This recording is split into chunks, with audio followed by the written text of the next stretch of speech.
when we think about what you're doing on your farm for some period of time, and now currently in terms of sustainability and smart agriculture, we also hear more and more about new markets developing now for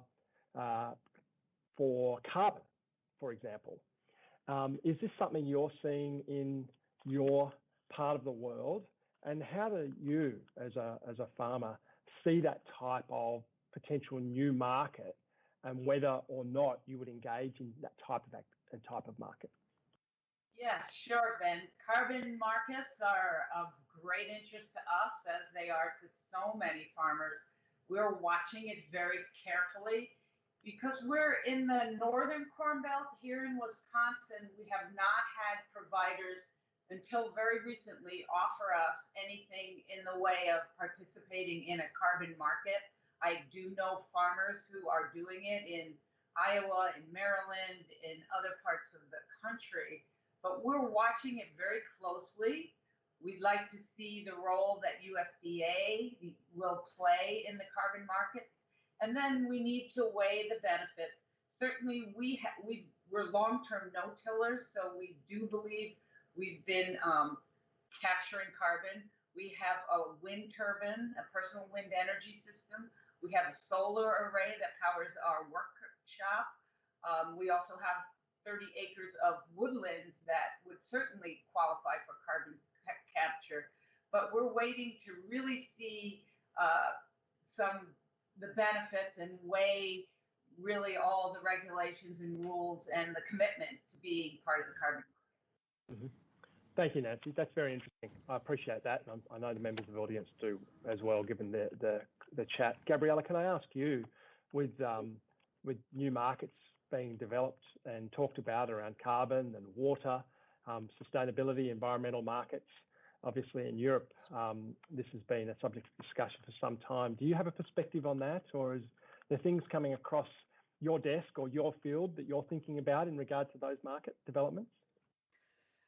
Well, Ben, this has been arriving now more consistently.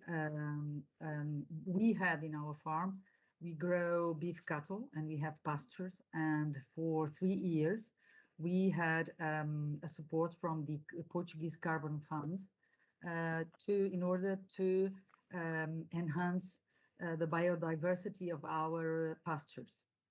It was only for 3 years. Which is a pity.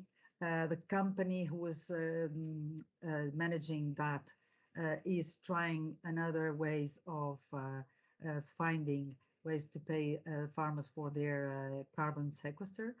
However, the practices we have in our farm, like conservation agriculture, this is a guarantee already for carbon sequestration, because you are wanting to increase the organic matter of your soils, which means that you are capturing carbon from the atmosphere. The only problem is that there's the tools to measure how much you in fact capture of carbon. They still vary at the beginning. And I see some need to consolidate those tools and those ways of measuring how much carbon do farmers capture.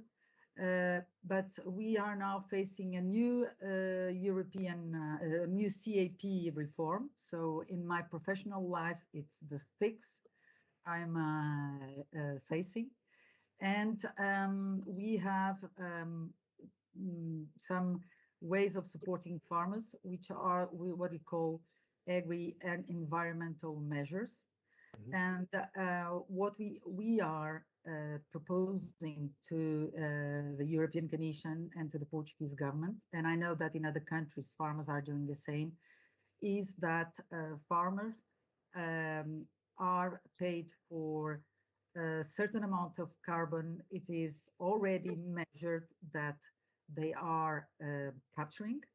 And during this new CAP reform, we will see if that measuring those tools and that amount are correct in order to to be sure that what farmers do and what is paid to farmers, because to change technologies, farmers need motivation and need support, because it is expensive to change the technologies. And if the farmers are not paid for that, they will not feel motivated to do so.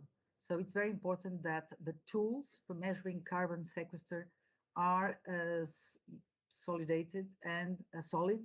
and quite the most accurate